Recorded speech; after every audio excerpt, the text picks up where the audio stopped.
नमो ओम भगवते नमो भगवते वासुदेवाय। वासुदेवाय। ओम नमो भगवते वासुदेवाय। ओम ओम नमो नमो भगवते भगवते वासुदेवाय। वासुदेवाय। ओम नमो भगवते वासुदेवाय। ओम ओम नमो ओम नमो नमो भगवते भगवते भगवते वासुदेवाय। वासुदेवाय। वासुदेवाय।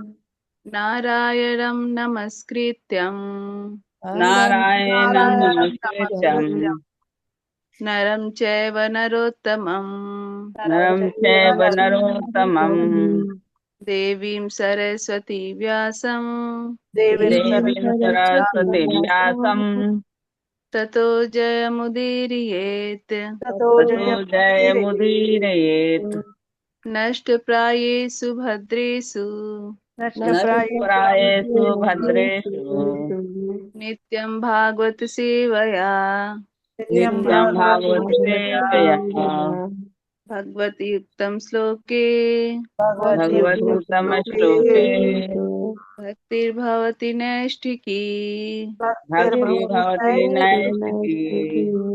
कृष्णाय वासुदेवाय कृष्णाय कृष्णाय वासुदेवाय वासुदेवाय देवकीनन्दनाय च देवकी देवकी नन्दनाय च नन्दनाय च नन्दगोपकुमाराय नन्दगोपकुमाराय नन्दगोपकुमाराय गोविन्दाय नमो नमः।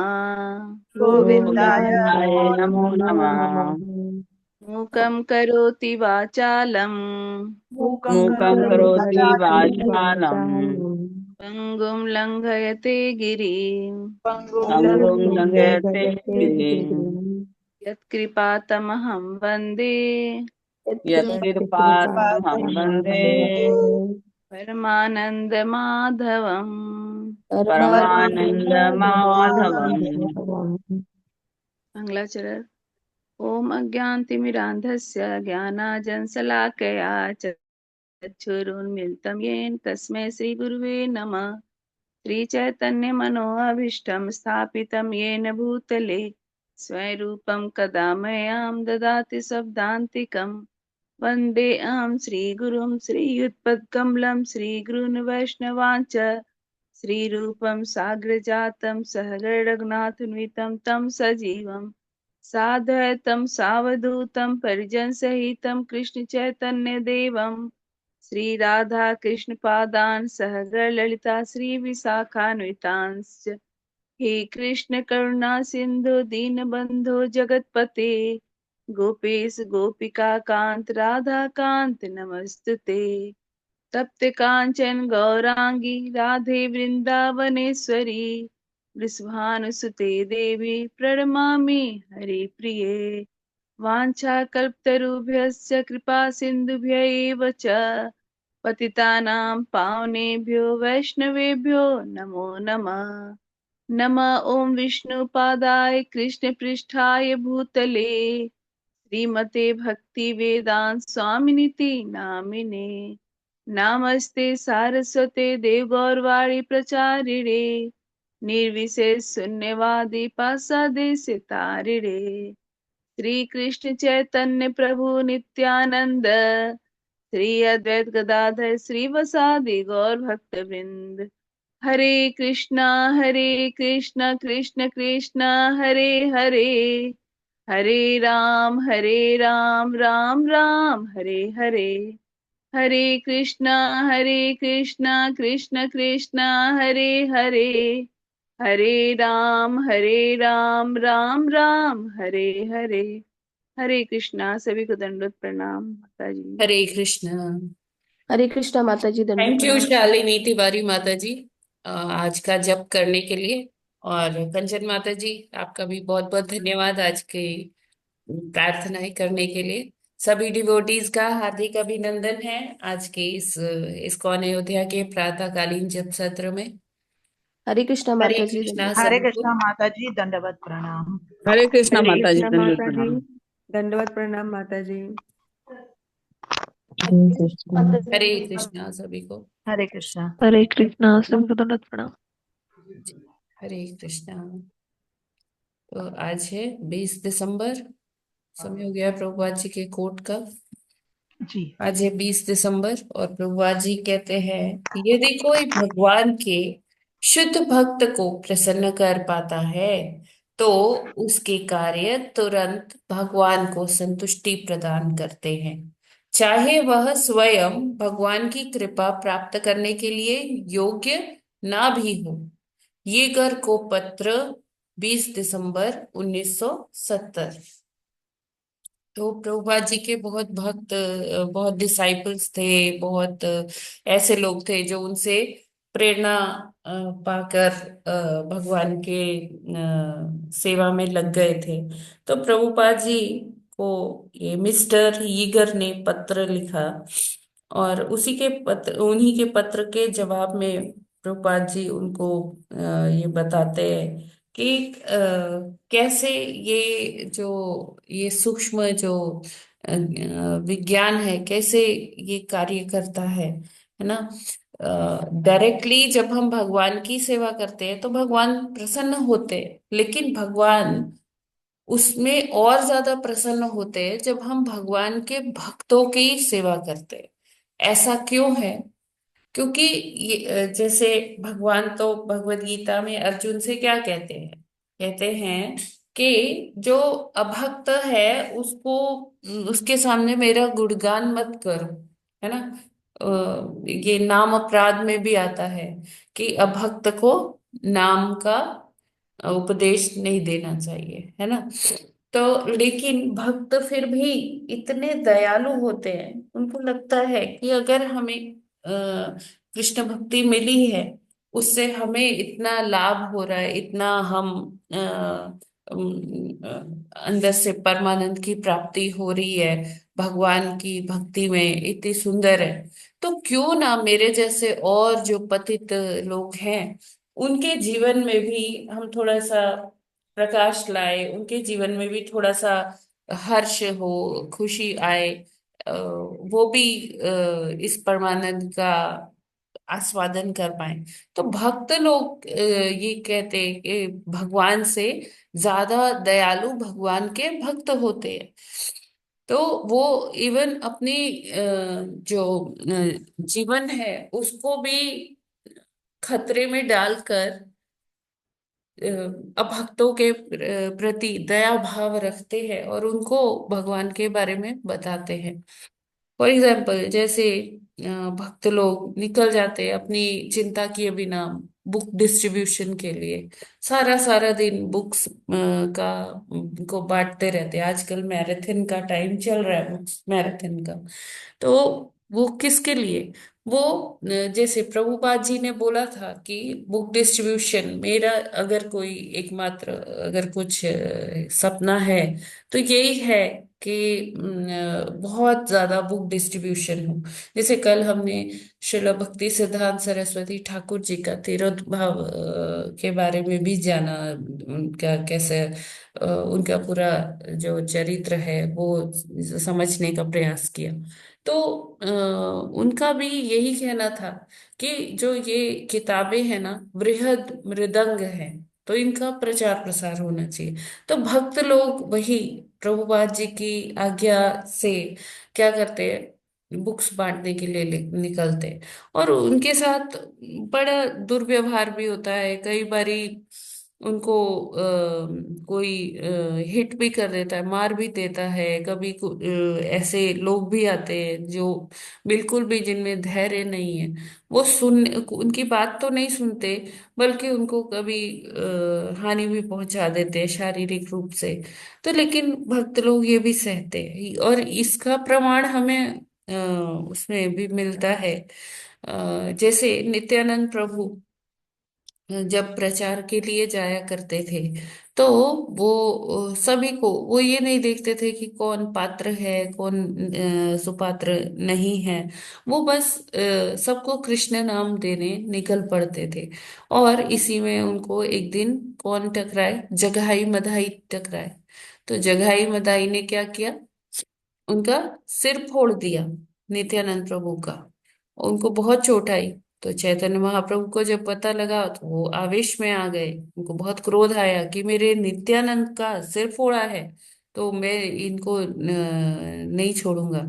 तो उन्होंने तुरंत अपना सुदर्शन का आवाहन कर लिया। लेकिन नित्यानंद प्रभु उनको बोले कि प्रभु आप यहाँ पर अपने अस्त्र शस्त्रों का प्रयोग करने नहीं आए। आप औदार्य का रूप बन के आए हैं, आप प्रेम का रूप बन के आए हैं। उनको तुरंत उन्होंने बोला। और क्यों, यद्यपि उनको चोट लगी हुई थी, लेकिन फिर भी उन्होंने जिसने वो चोट पहुंचाई थी उनके प्रति उन्होंने प्रेम का ही संदेश दिया, उनके प्रति प्रेम ही दिखाया। और उनको वो भक्त बनाने में कामयाब हो गए, जगाई माधाई को। तो इस प्रकार भक्त इतने दयालु होते हैं। तो अगर हम उन भक्तों की सेवा करेंगे तो भगवान बहुत प्रसन्न होते हैं। और उन भक्तों के लिए हम कुछ कार्य करते हैं तो भगवान संतुष्ट भी होते हैं। अब हमारी इतनी योग्यता नहीं है कि हम अपने से कुछ करें तो भगवान संतुष्ट हो जाए, लेकिन जब हम भक्तों के लिए कर रहे हैं ना, तो भगवान तुरंत संतुष्ट हो जाते हैं। इसीलिए यहाँ प्रभुपाद जी लिख रहे हैं कि यदि कोई भगवान के शुद्ध भक्त को प्रसन्न कर पाता है तो उसके कार्य तुरंत भगवान को संतुष्टि प्रदान करते हैं। चाहे वह स्वयं भगवान की कृपा प्राप्त करने के लिए योग्य ना भी हो, उसकी योग्यता नहीं है, लेकिन वो एक शुद्ध भक्त के अनुगत होके कार्य कर रहा है, तो ये ऐसे में भी भगवान तुरंत संतुष्ट हो जाते हैं। उसकी योग्यता नहीं भी है, लेकिन वो अनुगत किसके है? एक शुद्ध भक्त के अनुगत है। और शुद्ध भक्त भगवान को बहुत प्रिय है। तो इसलिए उस वो जो भक्त शुद्ध भक्त अभी नहीं है, अभी वो स्टिल प्रैक्टिस कर रहा है, तब भी भगवान उसके कार्यों से संतुष्ट हो जाते हैं। हरे कृष्णा। जगत गुरु श्रील प्रभुपाद की जय। ठीक है, ये क्लियर है ना? माता जी। जी माता जी क्लियर है। जी माता जी। जी, ठीक है जी। तो अब भागवत का अध्ययन करते हैं। आज हमें 23वां श्लोक करना है। कल हमने जी 22वां माता श्लोक किया था, जिसमें हमने देखा कि असुर और भगवान के बीच में युद्ध हो रहा है ना। और हम्म अब आज आगे का श्लोक देखते हैं जी। जी 23वां श्लोक। तदादितेः संभवत् सहसा हृदि वे पथुः स्मरन्त्या भर्तुरादेशं सनाच्चास्त्रकृपशुश्रुवे। हरे कृष्णा। हरे कृष्णा। सभी को दंडवत प्रणाम। आदिते संभवत् सहसा हृदय वे पुथु स्मरन्त्या भर्तुरादेशम् अस्तनाचास्त्रिकप्रसुस्त्रुवे। हरे कृष्णा। हरे कृष्णा। सभी को दंडवत प्रणाम। तदादिते संभवत् सहसा हृदि वेपथु स्मरन्त्या भर्तुरादेशं स्तनाच्चा शुक प्रसृश्रवे। हरे कृष्णा। हरे कृष्णा। तदादिते संभवत् सहसा हृदय बेपथु स्मरन्त्या भर्तुरादेशम् अस्तनाश्चाश्रिक प्रसूसूत्रवे। हरे कृष्णा। हरे कृष्णा।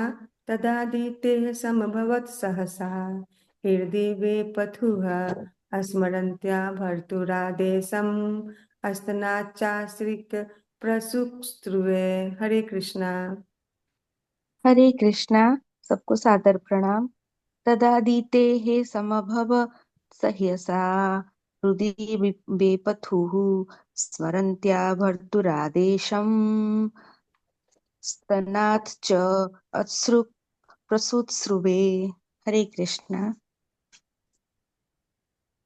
हरे कृष्णा। तदादिते संभवत् सहसा हृदि वेपथुः स्मरन्त्या भर्तुरादेशं स्तना च श्रक प्रसुस्वे। हरे कृष्णा। सभी को दंडवत प्रणाम।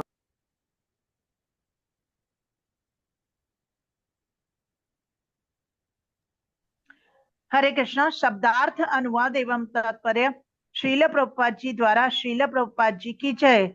शब्दार्थ। तदा उसी क्षण दिति के समभवत उत्पन्न हुआ। सहसा अचानक हृदय में वेपथुः कंपन, स्मरन्त्याः स्मरण करके, भर्तुः अपने पति कश्यप के आदेशम वचन, स्तनात् स्तन से, च यथा अस्रक रक्त प्रसुस्रुवे बहने लगा। अनुवाद: उसी क्षण हिरण्याक्ष की माता दिति के हृदय में सहसा एक थरथराहट हुई। उसे अपने पति कश्यप के वचनों का स्मरण हो आया और उसके स्तनों से रक्त बहने लगा। तात्पर्य: हिरण्याक्ष के अंतिम समय पर उसकी माता दिति को अपने पति के वचनों का स्मरण हो आया कि यद्यपि उसके पुत्र असुर होंगे, किंतु स्वयं भगवान के हाथों से मारे जाने का वे लाभ उठाएंगे। भगवत कृपा से उसे ये वचन स्मरण हो आए और उसके स्तनों से दूध के बजाय रक्त बह निकला। यह कई बार देखा गया है कि जब माता अपने पुत्रों के स्नेह से विचलित हो उठती है तो उसके स्तनों से दूध बहने लगता है।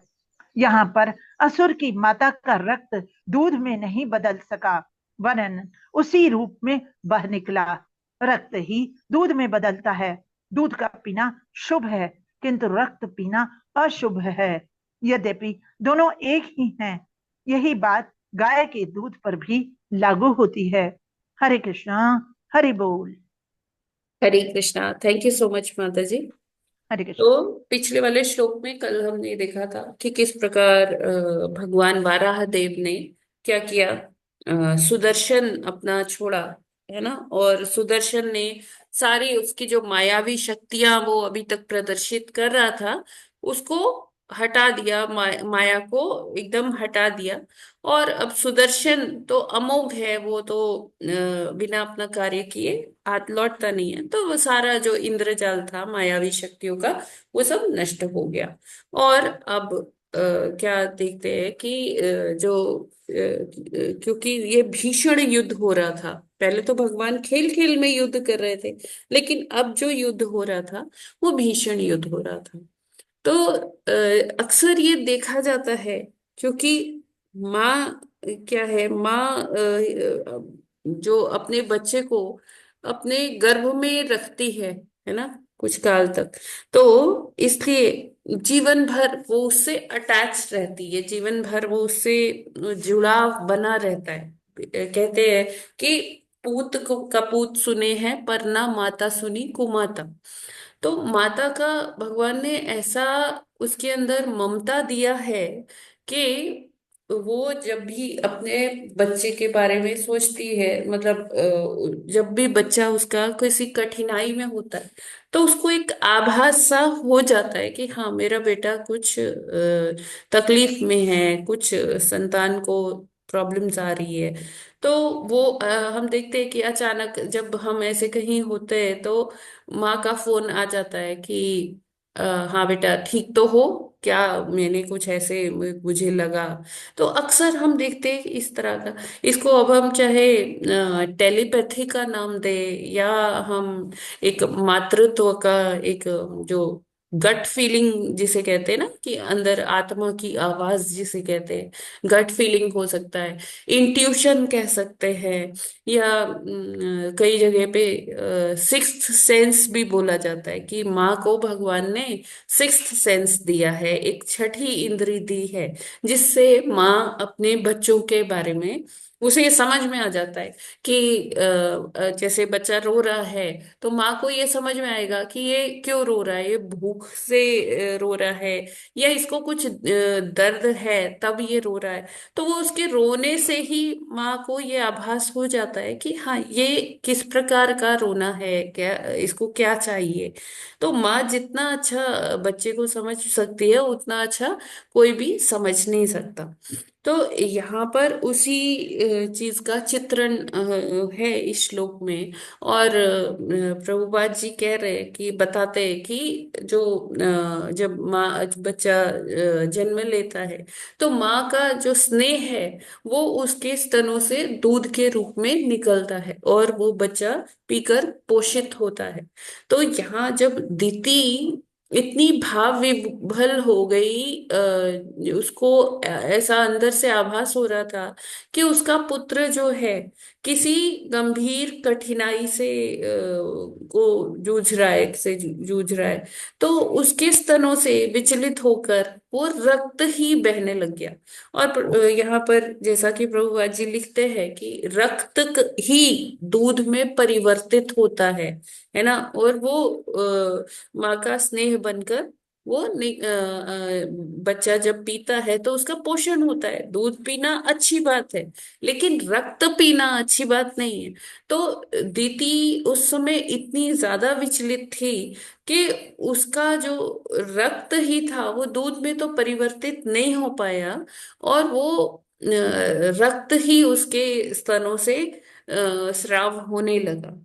और उसको तब ये बात याद आई कि उनके पति जो कश्यप ऋषि हैं, उन्होंने दीति को चेताया था कि ये जो पुत्र है आपके, ये दोनों पुत्र बहुत ही विध्वंस मचाएंगे, सबको बहुत ही कष्ट पहुंचाएंगे। जो भक्त लोग हैं उनको भी ये बहुत प्रताड़ित करेंगे। तो अंतोगत्वा क्या होगा कि भगवान आएंगे और इनका वध करेंगे। तो दीति को वो ही बात याद आ गई, और वो सोच रही है कि ये क्या उसके साथ ये क्या घट रहा है।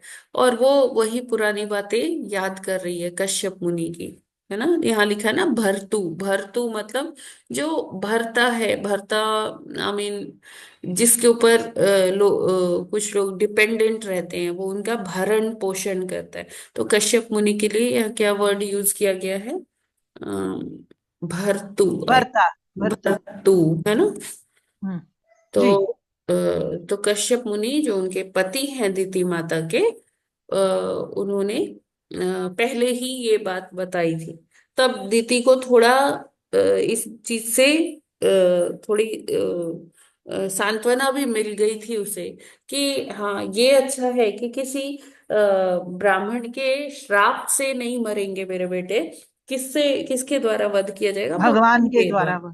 और भगवान के द्वारा अगर किसी का वध किया जाता है तो वो व्यक्ति का भगवत धाम पहुंचना तय माना जाता है ना। तो अभी दीदी वही सब संवाद अपना कश्यप मुनि के साथ जो है उसको याद कर रही है। ठीक है, इसमें कोई प्रश्न है क्या? माता जी, ये गाय के लिए यहाँ पर लिखा है ना, रक्त ही हाँ, दूध में बदलता है, तो इसका कुछ गूढ़ अर्थ तो नहीं है यहाँ पर? इसीलिए नहीं तो मतलब गाय का गाय का महत्व हम बताने जानते के ही लिए हैं, लिखा है। हम गाय जी को माता कहते हैं। जी जी, वही इसीलिए। चीज है माता जी जी। जी। समझ आया। माता जी, कुदरू कुदरू कौन थी फिर? क्या? कुदरू नाम की भी थी ना एक उनकी जो आ, कद्रू? हाँ, कदरू। जी ये कौन थी? उनकी बहन थी ना ये भी? हाँ, यस प्रभु जी। अच्छा, ठीक है फिर माता जी। दीति, दनु, अदिति, कद्रू, विनीता, और टोटल 13 बहनों का विवाह हुआ था कश्यप मुनि से। कश्यप जी।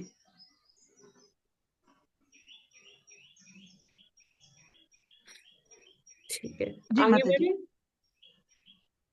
24वां श्लोक। विनष्टासु स्वमायासु भूयश्चाव्रज्य केशवम् रुषोपगूहमानो अमुम् ददृशे अवस्थितं बहिः। हरे कृष्णा। हरे कृष्ण।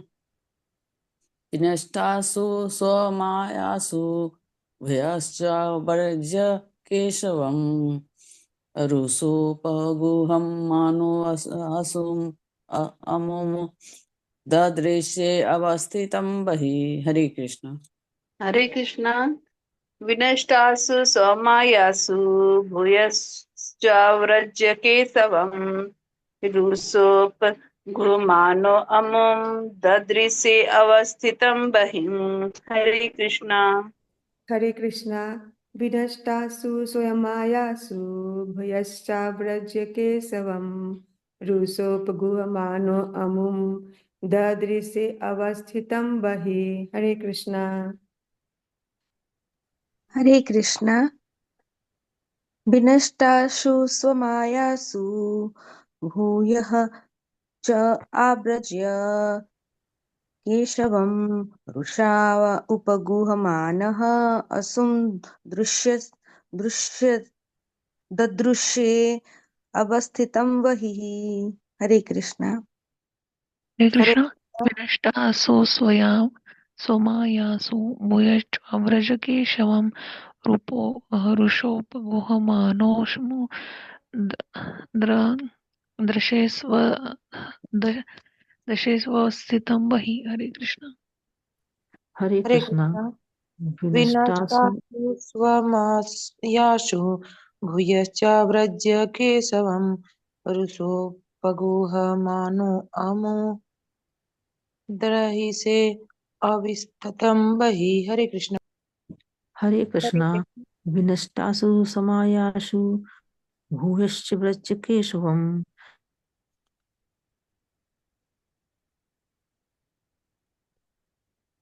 रूसोपगूहमानो भविष्यति। हरे कृष्ण।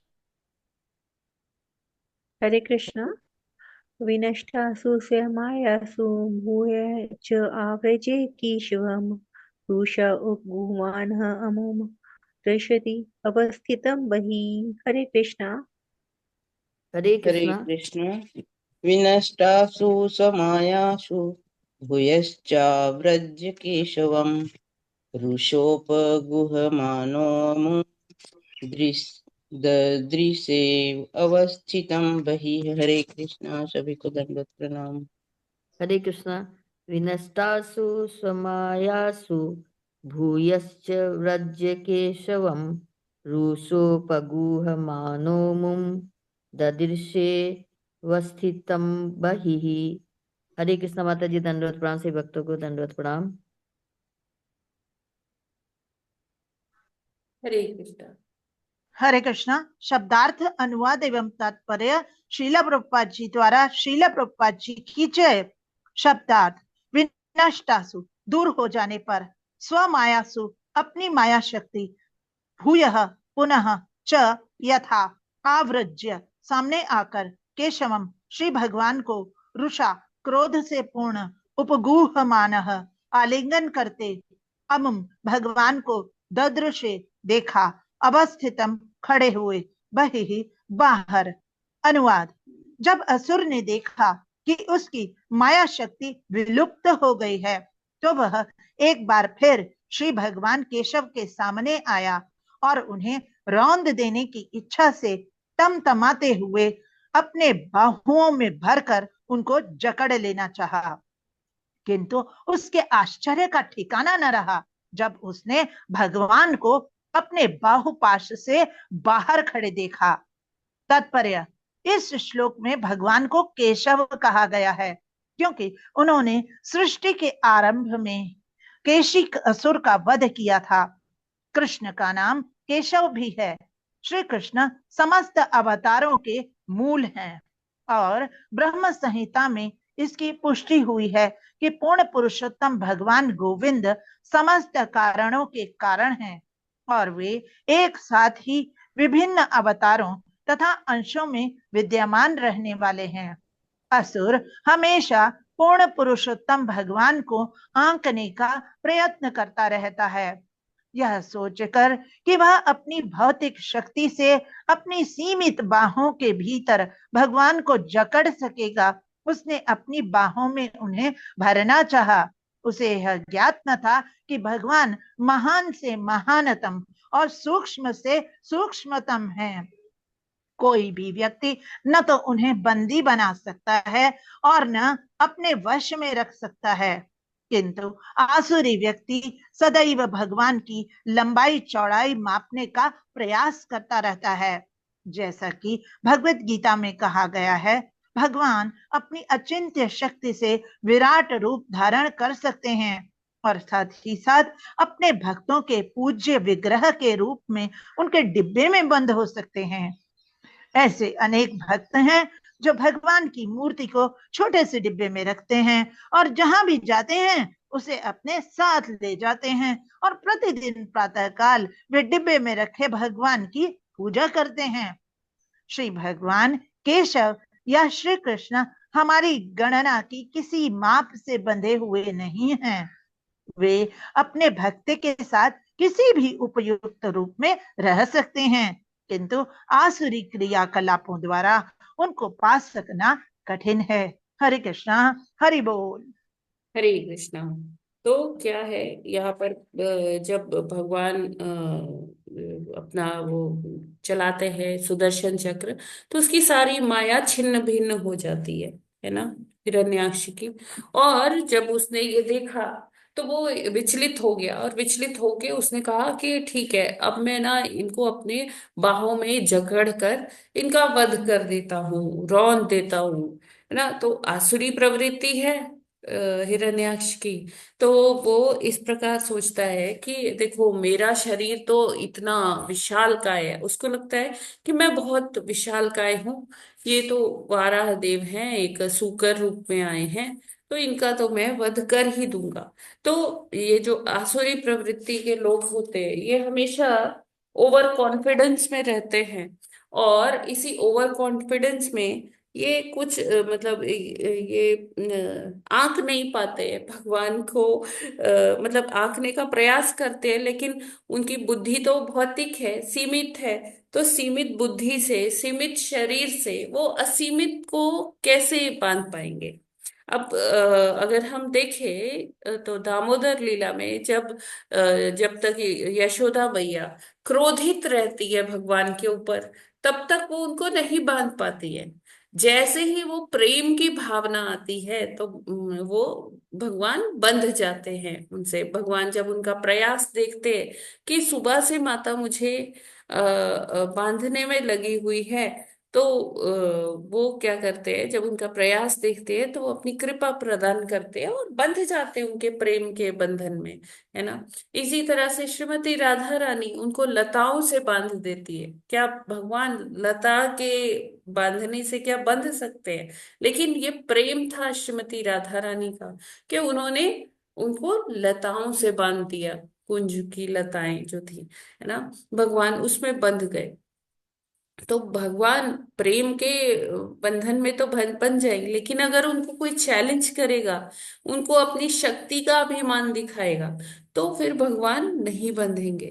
तो यहाँ असुर हिरण्याक्ष ने यही गलती कर दी, यही उनसे ये मिस्टेक हुआ कि उन्होंने भगवान को प्रेमवश नहीं, वो कैसे बांधना चाह रहा था भगवान को, अपने अभिमान वश बांधना चाह रहा था कि मैं बहुत शक्तिशाली हूं, मैं बहुत विशालकाय हूं, मैं तो चुटकियों में वो अपनी बाहों में भर के वध कर दूंगा।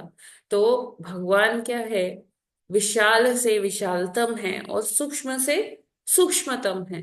तो भगवान को हम अ, उनका माप लेना चाहते हैं। हमारे अंदर भी आसुरी प्रवृत्ति है। जब हम 11वां अध्याय पढ़ते हैं ना भगवत गीता का, उसमें क्या आता है कि भगवान कहाँ से शुरू हो रहे हैं, कहाँ तक जा रहे हैं, अर्जुन को दिखता ही नहीं है, समझ में ही नहीं आता है। उनकी असंख्य पेट, असंख्य आंखें, असंख्य हाथ, असंख्य पांव, ये सब नजर आता है अर्जुन को। अर्जुन एकदम विचलित हो जाता है कि जिधर भी देख रहा है उधर तो भगवान ही भगवान है।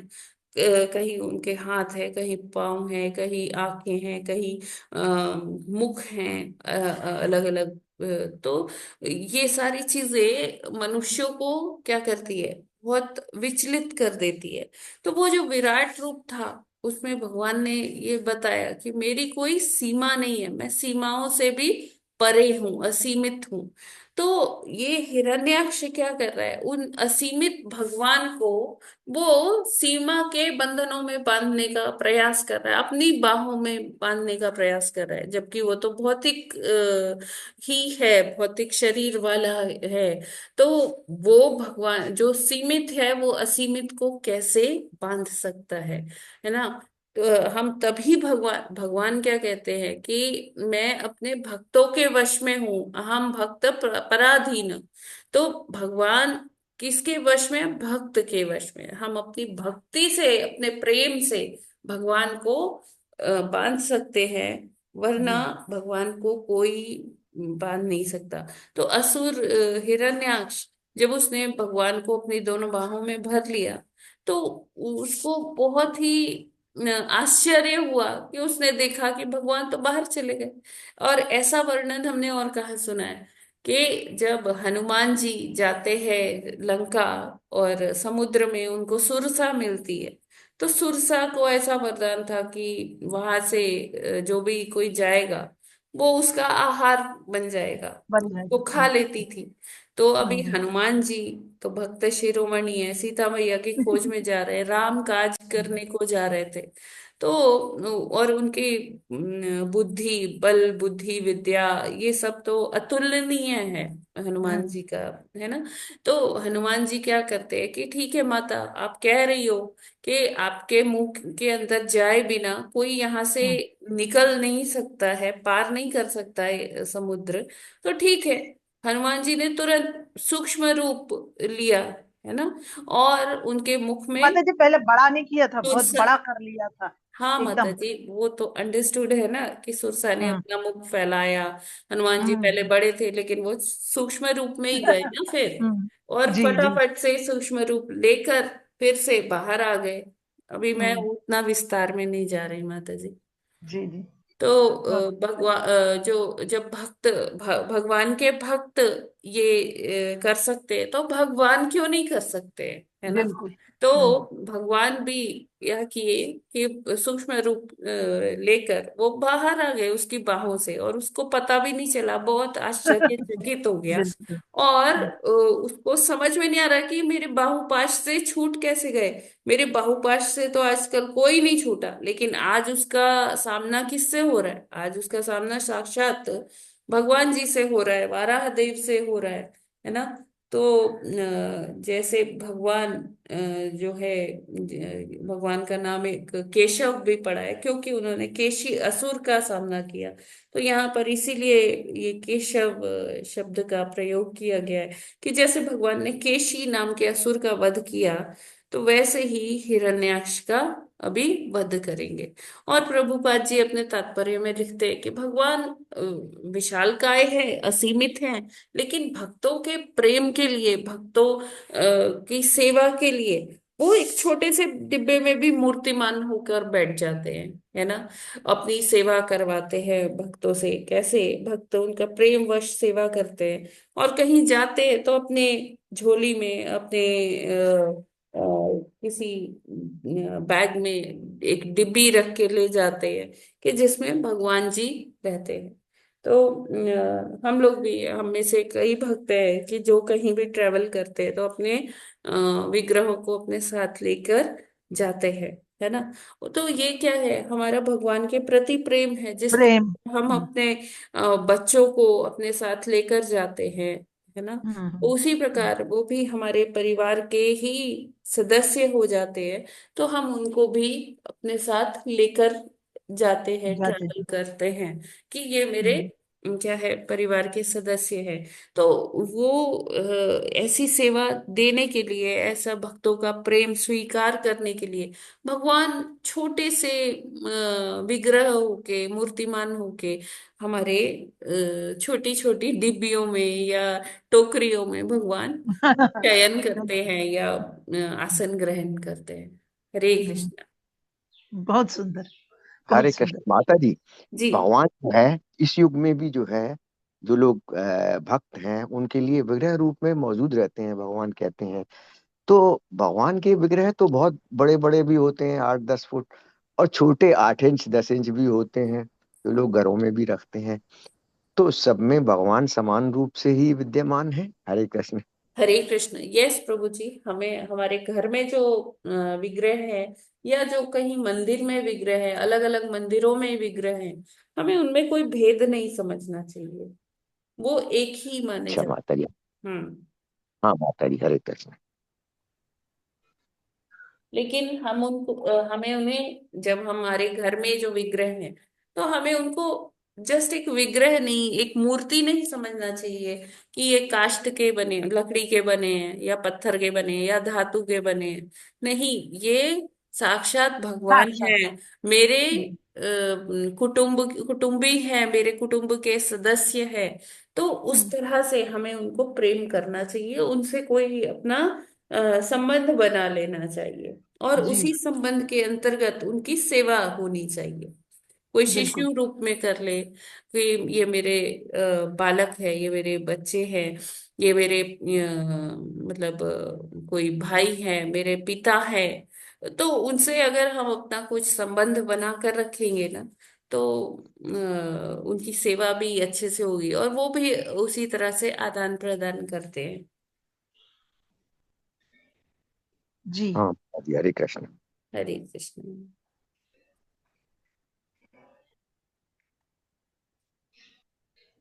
ठीक है, और कोई प्रश्न है क्या? ठीक है, फिर आगे का श्लोक पढ़ लेते हैं। ये माता जी जी आप ही पढ़ लीजिए, और इसके बाद जी, वाला भी छोटा है शायद। उसके बाद वाला थोड़ा सा बड़ा है, हाँ वो वाला सब पढ़ लेंगे, ठीक है। जी। 25वां श्लोक।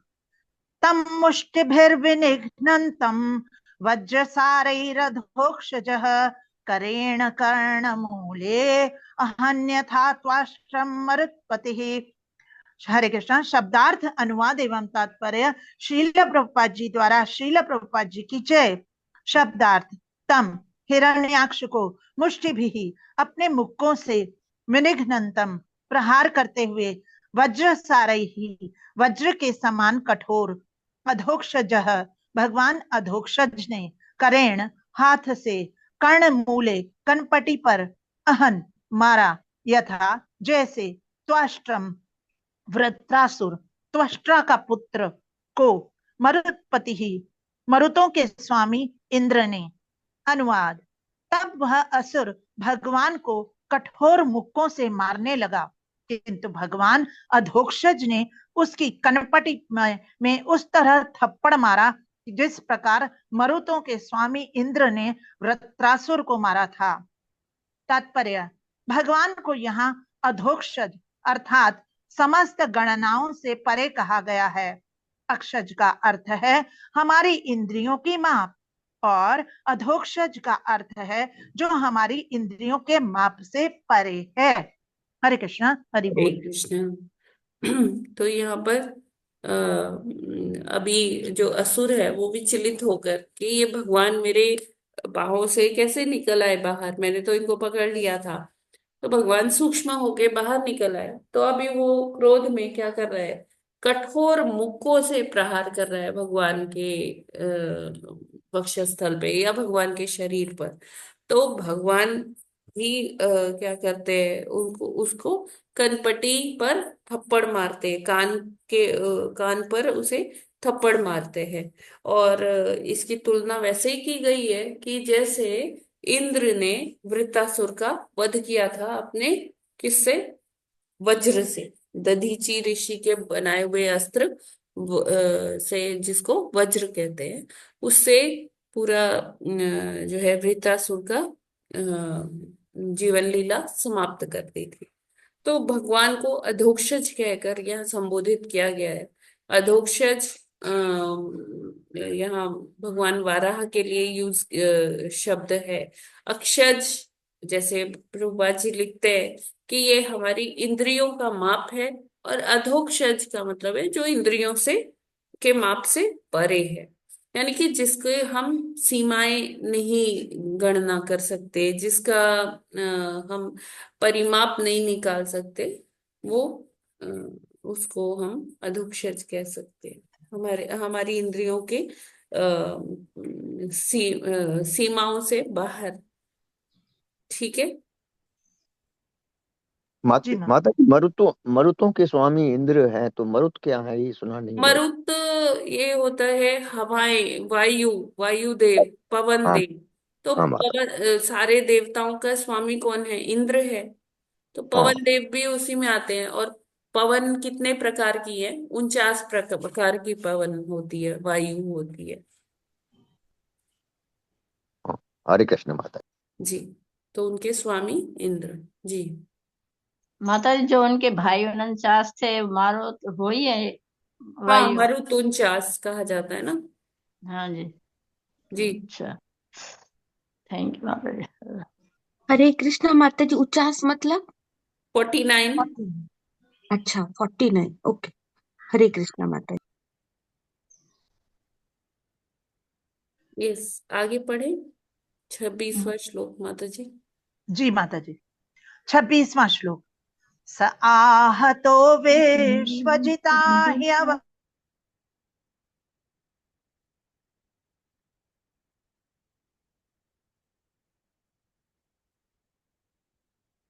त्रिरुहत्पद यथा नगेन्द्रो लुलितो नभस्वता। हरे कृष्णा। हरे कृष्ण। स आहतो विश्वजिता हयवज्ञा परिभ्रमदगात्र उदस्तलोचना विशीर्ण बाह्य गिरिश्रोरुहो अपदत तथा यथा नागेन्द्रो लुलु लुलितो नभस्वता। हरे कृष्ण। हाँ हरे माता जी, कृष्ण। आप पढ़ लीजिए आगे, क्योंकि फिर टाइम हो जाएगा सब पढ़ेंगे तो। जी माता जी। शब्दार्थ अनुवाद एवं तात्पर्य श्रील प्रभुपाद जी द्वारा। श्रील प्रभुपाद जी की जय। शब्दार्थ। सह वह आहत चोट खाकर विश्वजिता श्री भगवान द्वारा ही यद्यपि अवज्ञया उपेक्षा पूर्वक परिभ्रमत चकराकर गात्र शरीर उदस्त बाहर निकली लोचन आंखें विशीर्ण छिन्न भिन्न बाहु भुजाएं अंग्री पांव शिरः रूह बाल अपतत गिर पड़ा यथा जैसे नग इंद्र विशाल वृक्ष लुलित उखड़ा हुआ नभस्वता आंधी से। अनुवाद। सर्वजेता भगवान ने यद्यपि अत्यंत उपेक्षा पूर्वक प्रहार किया था, किंतु उससे असुर का शरीर चकराने लगा, उसकी आंखें बाहर निकल आईं, उसके हाथ तथा पैर टूट गए, सिर के बाल बिखर गए और वह अंधड़ से उखड़े हुए विशाल वृक्ष की भांति मृत होकर गिर पड़ा। तात्पर्य। भगवान को किसी भी बलवान असुरों के हिरण्याक्ष समेत मारने में एक क्षण भी नहीं लगता। वे चाहते तो हिरण्याक्ष को बहुत पहले मार डालते, किंतु वे उस असुर को अपना पूरा माया जाल दिखाने के लिए छोड़े रहे। मनुष्य को यह जाने लेना चाहिए कि कोई इंद्रजाल से, ज्ञान की वैज्ञानिक प्रगति से अथवा भौतिक शक्ति से भगवान की समता नहीं कर सकता। उनके एक संकेत से हमारे सारे प्रयास निष्फल हो सकते हैं। उनकी शक्ति जो कि अनुमान के परे है, जैसा कि यहाँ दिखाया गया है, इतनी प्रबल है कि समस्त आसुरी चालों के बावजूद भगवान की इच्छा होते ही एक ही चांटे में उस असुर की मृत्यु हो गई। हरे कृष्णा। हरि बोल। हरे कृष्णा। तो यहाँ पर भगवान लिखा है, ये श्लोक में कहते हैं कि भगवान ने उपेक्षा पूर्ण मारा। उपेक्षा पूर्ण मतलब अपनी पूरी शक्ति नहीं लगाई, बहुत कैजुअली उसको प्रहार किया हिरण्याक्ष के ऊपर। लेकिन इस प्रहार से ही असुर के हाथ पैर टूट गए, उसकी आंखें बाहर को आ गई और वो टूटे वृक्ष के समान, आंधी में टूटे वृक्ष के समान जमीन पर गिर पड़ा। तो इससे क्या पता चलता है कि भगवान सर्वशक्तिमान है। उनकी शक्ति और उनके बल की जो सीमा है वहां कोई भी नहीं पहुंच सकता, है ना। वो सर्वशक्तिमान है। तो भगवान चाहे कोई भौतिक रूप से कितना भी बलवान क्यों ना हो, कितना पहलवान क्यों ना हो, वो कभी भी भगवान की समता में आ ही नहीं सकता, है ना। और जो ये हिरण्याक्ष था उसको अपना पूरा बहुत घमंड था अपने ऊपर कि मेरे से ज्यादा शक्तिशाली और कोई नहीं है। तो उस भगवान तो चाहते तो उसको उसका उसको पहले ही नष्ट करते थे। लेकिन भगवान को भी युद्ध का मजा लेना था, युद्ध रस का आस्वादन करना था। और उन्होंने पूरा उसको मौका दिया कि वो उसने जो भी कुछ सीखा है, जो भी कुछ उसने युद्ध कौशल में निपुणता है उसकी, वो सारी निपुणता को वहां पर निचोड़ कर रख दे, सब सारा प्रदर्शन करे।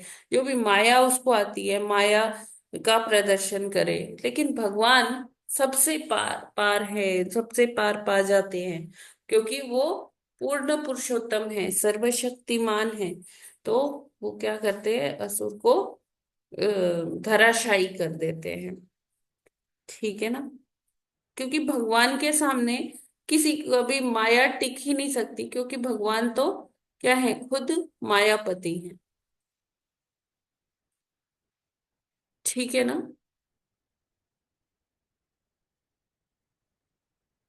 हरे कृष्णा। जी माता जी।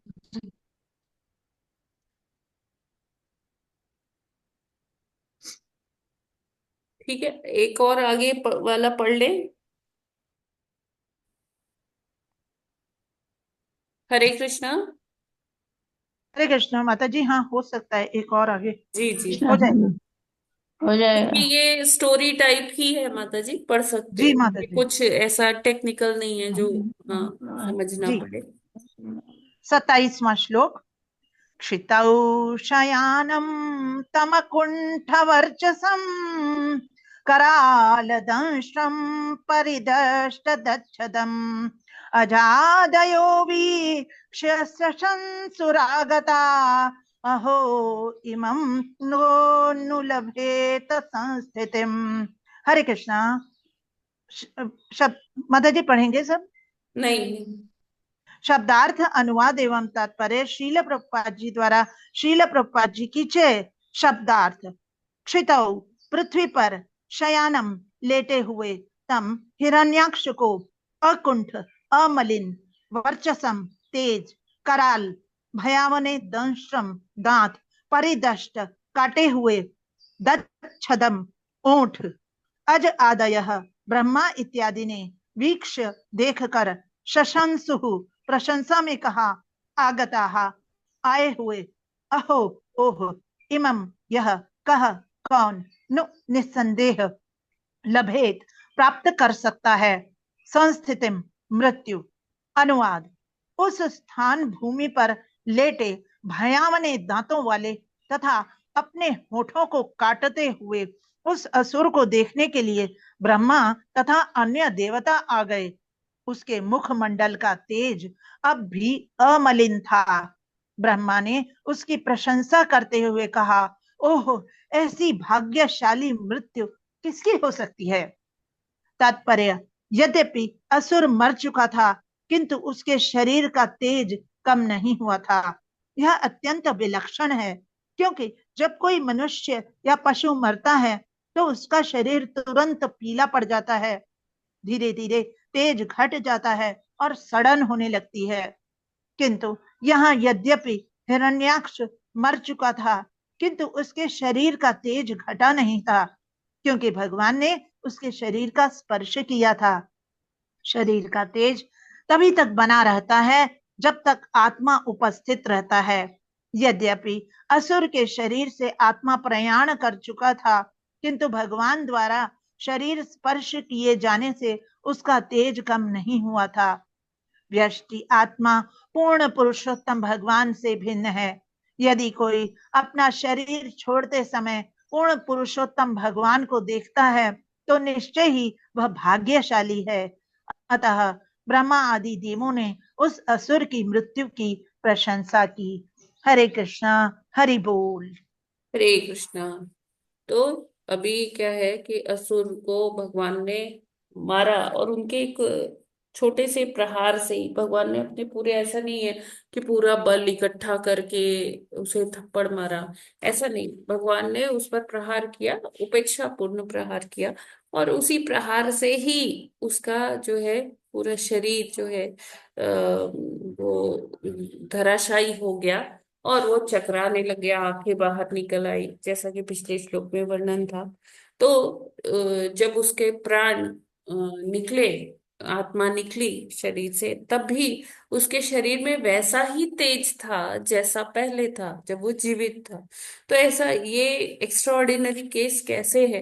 क्योंकि नॉर्मली तो हम देखते हैं कि जब प्राण निकल जाते हैं, आत्मा चली जाती है शरीर से, तो वो शरीर कैसा पड़ जाता है, पेल हो जाता है, और उसमें से दुर्गंध आने लगती है। तो ये क्योंकि सड़न चालू हो जाती है। लेकिन हिरण्याक्ष के शरीर में ऐसा कुछ नहीं हो रहा था। क्यों? क्योंकि उस शरीर को भगवान ने स्पर्श किया हुआ था। तो हम सभी, जैसे हम जानते हैं कि भगवान के ही हम अंश हैं, part and parcel of supreme personality of God है। तो क्योंकि हम भगवान के अंश हैं, तो हमारा भी कैसा स्वरूप है? सच्चिदानंद स्वरूप है। लेकिन ये जो भौतिक शरीर है, ये क्या है? ये नाशवान है ना?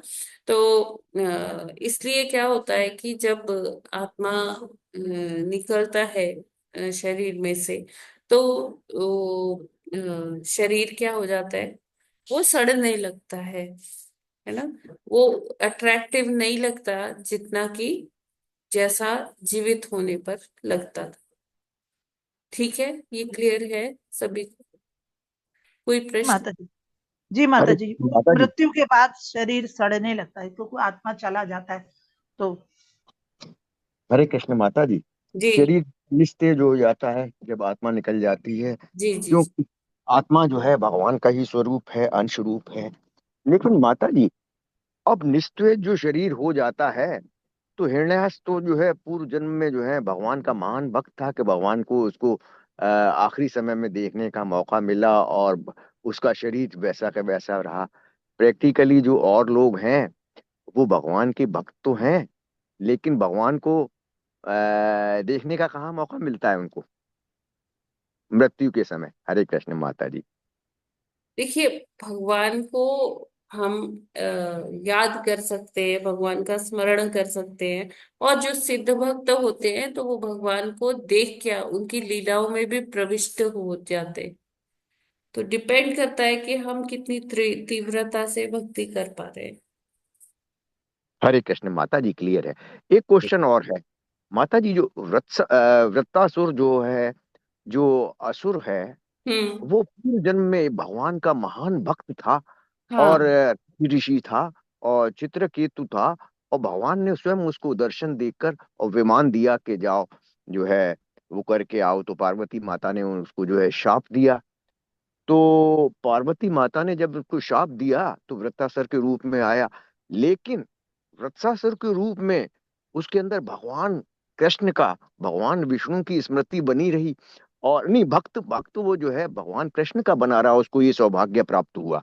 अच्छा, यहाँ जो जय विजय जो थे, उन्होंने तो पूर्व में ही बल्कि भगवान से रिक्वेस्ट की थी कि हम जो है जब नीचे गिरे तो नीचे जाएं तो आपकी विस्मृति न हो।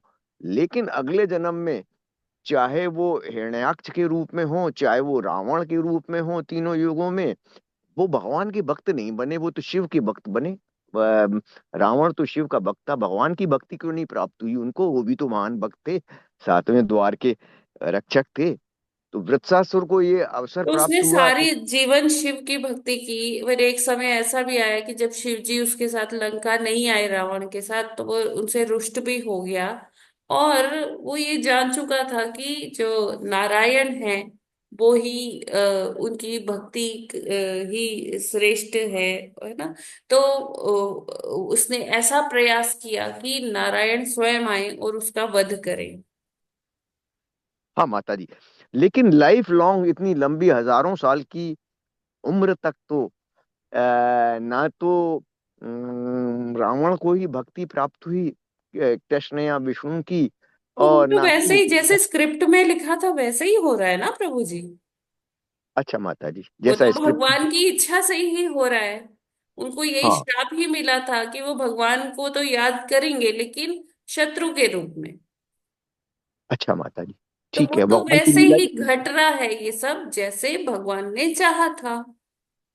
हाँ, अच्छा हाँ, उनको शत्रु के रूप में करेंगे, लेकिन वृत्सासुर को कोई ऐसा नहीं था, नहीं कहा गया था कि नहीं शत्रु के रूप में ही करेंगे। तो उसको भगवान की भक्ति तो जो है वृत्सासुर के रूप में ही मिली रही, तभी इंद्र का उसने मुकाबला किया। ठीक है माता जी, अलग अलग हैं दोनों थोड़े हाँ इंसिडेंट्स। हाँ हाँ बिल्कुल, हाँ, इसमें अलग हम था। कंपैरिजन ही नहीं कर सकते। ये हाँ, वैसा ही है कंपैरिजन कि इसलिए नहीं कर एप्पल सकते अच्छा कि है इनको कि कहा गया ऑरेंज था अच्छा है। कि आप जो है उसको जो है शत्रु के रूप में इनको कहा गया था कि युद्ध करेंगे। और वृत्सासुर को ऐसा कुछ नहीं था, क्योंकि चित्रकेतु तो महान भक्त था, तो दोनों की हिस्ट्री अलग अलग है, इसलिए यस अलग अलग भी प्राप्त बिल्कुल। हुई। तो उसी स्क्रिप्ट के हिसाब से है। हरे कृष्ण माता जी। देखिए, जब भगवान यहाँ आते हैं अपने लीला करने के लिए, तो वो अपने आने से पहले धाम को भेज देते हैं। फिर धाम के बाद पार्षदों को भेज देते हैं, और वो पार्षद उनकी लीला में सहायक भूमिकाएं निभाते हैं। हरे कृष्ण माता जी, क्लियर हरे है। कृष्ण। यस, और कोई प्रश्न है क्या?